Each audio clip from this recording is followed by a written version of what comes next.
Thing इस बार जब Covid virus जब कोविड की वेव आएगी, तो सिम्पटम्स मेनली क्या रहेंगे? Will the symptoms be the same जो अभी तक हो रहे थे या कुछ बदल के आएँगे? ये तो देखो ये किसी का भी गैस है, बट याद रखिए कोई भी जो वायरस है वो हमेशा जनरली बेसिक फीचर्स वही रहेंगे वायरस के, कि जो भी वायरस है, कोई भी वायरस आज तक आया है, इंक्लूडिंग पोलियो, ये बात जरूर है कि एक वायरस आता है पोलियो वायरस, उसका उसका प्रेम किससा है? उसका प्रेम है नर्व से, तो नर्व को पैरालाइज करता है। एक वायरस आता है, उसका प्रेम लिवर से है, तो हेपेटाइटिस वायरस वो जॉन्डिस कर देता है। ये जो वायरस है इसका प्रेम क्या है? लंग से। तो लंग के सिम्टम तो हमेशा ही रहेंगे। तो आपको गले के सिम्टम रहेंगे, नाक के सिम्टम रहेंगे, लंग्स के सिम्टम रहेंगे। अब वो पूरे बॉडी में सिस्टम में चला गया, समझ लीजिए। जब सिस्टम में चला गया तो वायरीमिया, तो वायरीमिया मतलब एक्स एंड पेन्स हो सकते हैं, ब्रेन में चला गया तो ब्रेन के सिम्टम हो जाएंगे, आंख में चला गया तो आंख के सिम्टम, कान में चला गया तो कान में, टेस्ट में चला गया तो टेस्ट के सिम्टम, पेट में चला गया तो पेट के सिम्टम। तो हम कभी कभी सुनते रहते हैं भाई, fogginess, memory loss, loss of taste, seizures, आंख में अच्छी तरह नहीं दिख रहा, आपको टेकिकार्डिया, हार्ट में चला गया, क्लॉटिंग कर दिया, और ये कॉम्प्लिकेशन हो गया तो और भी मुश्किल। तो कॉम्प्लिकेशन का बड़ा अच्छी चीज है, ये मस्ट यू मस्ट रिमेंबर कि कॉम्प्लिकेशन वायरस नहीं कर रहा बेचारा, क्योंकि वायरस की क्वालिटी क्या है? वायरस एक का दो, दो का चार, चार के आठ, ठक ठक ठक ठक डिवाइड कर रहा है। जब ये डिवाइड कर रहा है वायरस, तो इम्यून सिस्टम इतना कंफ्यूज हो जाता है कि यार ये कौन सी आफत आ गई। तो इम्यून सिस्टम फिर ठक ठक, एक बंदूक चलाता है, दो बंदूक चलाता है, चार, और पूरे guns, all guns they fire. तो इम्यून सिस्टम जब बहुत ज्यादा गन फायर करता है तो आपको भी लग जाती है। तो वो साइटोकाइन स्टॉर्म जो कहलाता है, वो इसलिए है कि इम्यून सिस्टम बहुत ज्यादा ही एक्टिव हो जाता है। जब बहुत ज्यादा एक्टिव हो जाता है तो आपको हार्म करता है। इसलिए जितनी दवाइयां दी गई हैं वो उस इम्यून सिस्टम को शांत करने को दी गई हैं। एक्चुअली वायरस की तो कोई दवाई नहीं है अभी भी, हमारे पास वायरस की दवाई नहीं है, क्योंकि 100 लोगों को वायरस होता है, 90 लोग ठीक ही हो जाते हैं।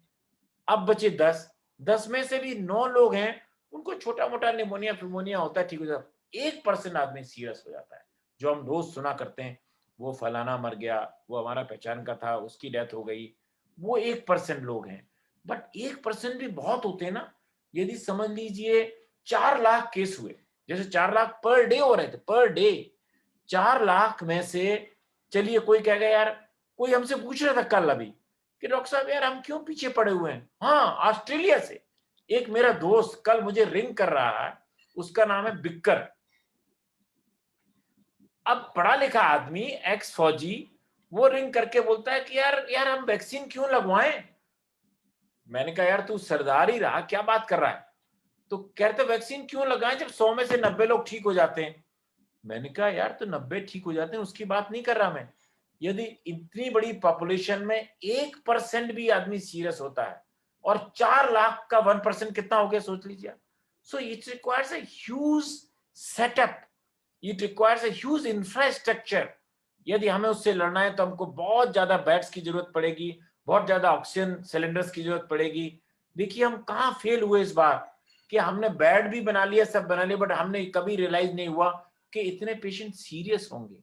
वी रियलाइज कि इतने पेशेंट एडमिट होंगे तो बेड ले लो, बेड बनाना तो आसान है, बट वी डिडंट रियलाइज कि इतने लोगों को ऑक्सीजन की जरूरत पड़ेगी।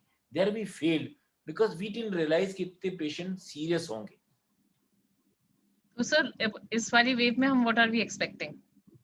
मैं आपको एग्जांपल देता हूं।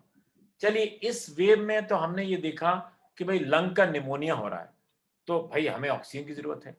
समझ लो एक वेव ऐसी आती है, कोई ऐसा वायरस आता है जहां हर आदमी को थ्रोम्बोसिस होने लगे। आप बताइए आप कहां से लाएंगे इतना हेपेरिन? तो कोई भी चीज जब बहुत ज्यादा होगी तो उसकी कमी पड़ेगी। हम गाली दे सकते हैं गवर्नमेंट को, हम सब कर सकते हैं, बट कोई भी आदमी इस चीज के लिए तैयार नहीं हो सकता कि समझ लीजिए सडनली 4,000 लोग आ जाएं कि मुझे गैंग्रीन हो गई, मुझे स्ट्रोक हो गया, जहां जहां थ्रोम्बोसिस हो। You never know next wave में कौन सा सिम्टम प्रीडोमिनेंट होगा। इस वेव में निमोनिया प्रीडोमिनेंट था, तो निमोनिया के लिए हमें ऑक्सीजन की जरूरत पड़ गई। नेक्स्ट वेव में क्या जरूरत पड़ेगी हमें भी नहीं मालूम, बट बाय एंड लार्ज किसी भी वायरस के लिए ये दो चीजों के लिए हमें तैयार रहना है। One is the respiratory distress syndrome oxygen के लिए, and critical care. Critical care में बहुत सी चीजें आती है, चाहे वो थ्रोम्बोसिस हो जाए, चाहे फिट्स हो जाए, चाहे सीजर्स हो जाए, चाहे पेशेंट कोमा में चला जाए, चाहे पेशेंट को ऑक्सीजन की कमी होने लगे, फिट्स होने लगे, इस सब चीज के लिए क्रिटिकल केयर की तैयारी होना बहुत जरूरी है।